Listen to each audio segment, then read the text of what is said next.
susirinkusių gerai supranta. Registruojama daugiau negu 1300 naujų atvejų ir apie 600 mirčių nuo šios ligos. Europos Sąjungos šalių tarpe sergamumo vidurkis iš visų yra aukštas, tai yra apie 80–90 tūkstančių moterų. Ir daugumoje šalių, tai yra Olandijos, Danijos ir kitų šalių tarpe šis sergamumas yra netgi žymiai didesnis. Atsižvelgiant į ES rekomendacijas, šiuo metu tikrinamos moterys nuo 50 iki 69 metų amžiaus, kas 2 metai atliekant jiems mamografinį klinikinį tyrimą. Šiuo metu dar negalima sakyti, jog Lietuvoje vykdomas organizuota patikros programa, kol neturėsime centralizuotos veikimo sistemos ir neturėsime koordinacinę vieno koordinuojančio centro.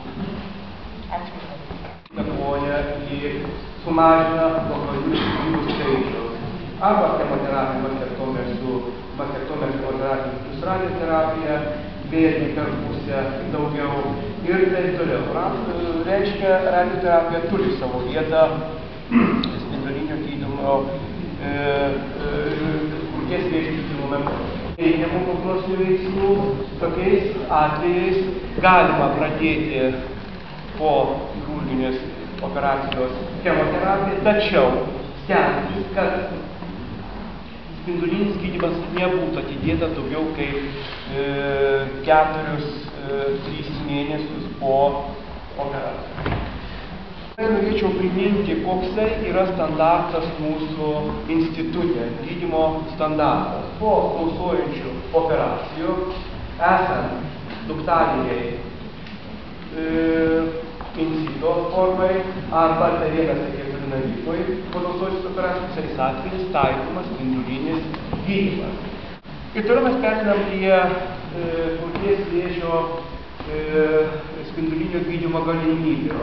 Tai yra išorinė spindulinė terapija, kuri pas mus centre taikoma 3PEŠ metodika, MRT metodika, kuri mūsų centre yra įsisavinta, praktiterapijos metodikos, tai yra aukštos dozės galios praktiterapija, kuri mūsų centre pakankamai sėkmingai yra gydoma ne tik nekologinių ligonių tarpe, bet ir kitų susirgimo atvejais, tame tarpe ir krūtų atvejais, kaip būstas, kaip po operacijos, tai su daktaru Stafaniu mes jau pravedėm ne vienam ligoniui, bet tai nėra standartinis gydymo metodas.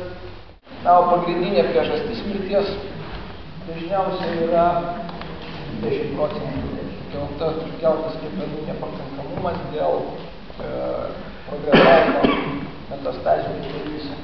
Vertinta radioablacijos efektyvumas gydant metastatinį krūtų vėžį. Praktiškai visose studijose išskyrus vieną metastazės buvo apribotas tik tai kepenys. In Sweden we have 33 local organizations and slightly more than 10,000 members.